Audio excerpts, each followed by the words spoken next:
We have got to understand that people in third world countries think and care and smile and cry just like us. We have got to understand that they are us. We are them.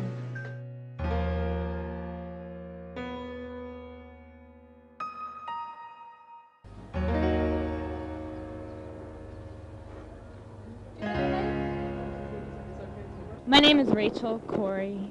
I'm from the United States. I'm from Olympia, Washington. I've been here for about a month and a half now, and this is definitely the most difficult situation that I've ever seen.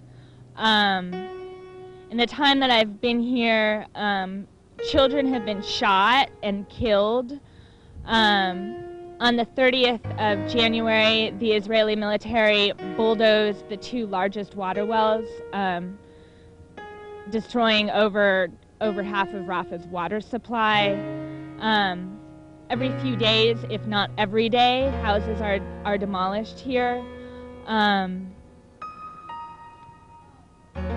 People are economically devastated because of the closure of the borders into Egypt and the extreme control of the Gazan economy by Israel.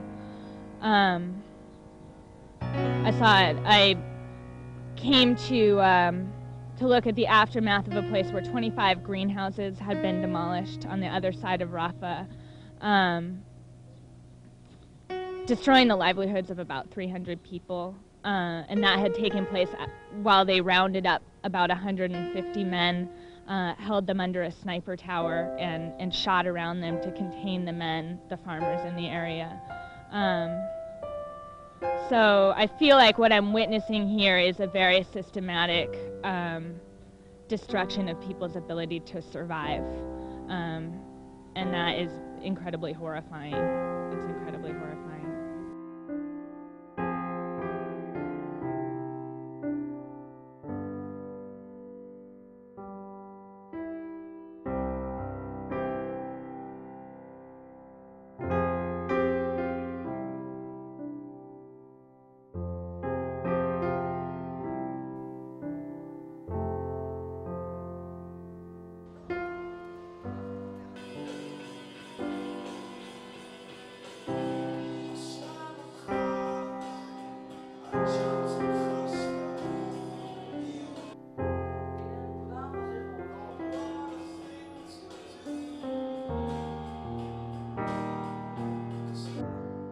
이제 저는 레이첼 코리처럼 약한 사람의 목소리에 귀 기울이고 부당한 것에 맞서서 정의롭게 행동하려고 합니다.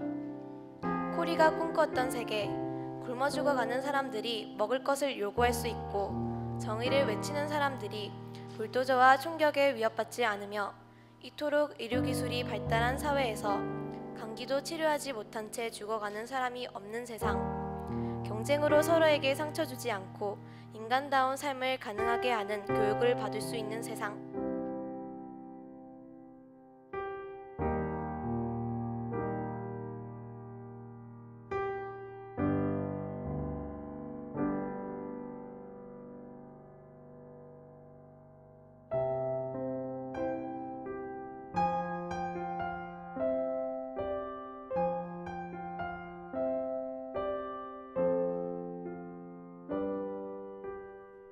The last story I'd like to tell you is about the Nasrallah family.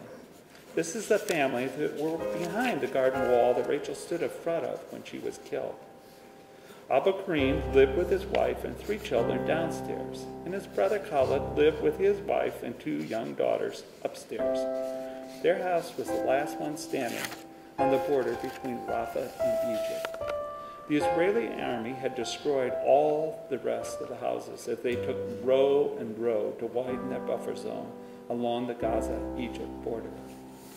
This Nasrallah home had small dark spots on it, all over the side facing the border. Those spots were bullet holes. And in the night, the soldiers would drive past the Nasrallah home and they'd shoot into the house just for fun. Behind that wall was where the children's bedroom was located. Now, what do you do to protect yourself when your family is under such a threat? our friend Khalid decided the answer was to raise rabbits. He read a book, built some cages, and bought 3 rabbits. And by the time Cindy and I got there, he had 30 rabbits. The rabbits weren't pets, they weren't to eat. They were to cherish.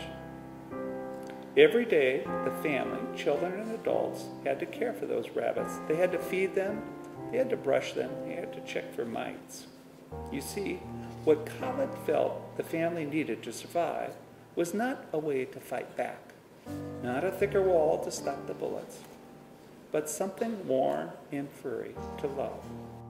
Bishop Desmond Tutu from South Africa tells us that peace is possible when we allow ourselves to be vulnerable, when we discover the reality that our happiness is bound up in the happiness of the other. He tells us that no one is free unless all are free.